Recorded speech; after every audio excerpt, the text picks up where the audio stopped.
احتجاج شديد اللهجة، قالوا أنا ما بنفسرش. قالوا أن هذا الحكم فيما بين الحكمين، هكذا قالوا في المسائل التي ستأتي.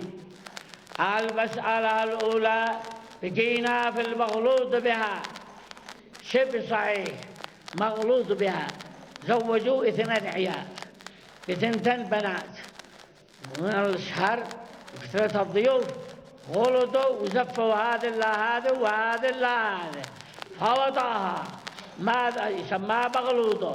جابوا الصبح الحاكم فسخهم وفرق بينهم وبينهم، وبعد هذا البرب بعد 20 سنة يشتي يتزوج بأمها أو ببنتها، هل يجوز أو لا؟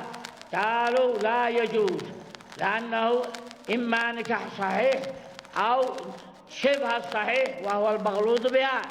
يقول العلماء لا مانع لهذا الرجل أن يتزوج، يحرم عليه أن يتزوج بأمها أو بنتها، لأن حكمه حكم النكاح الصحيح.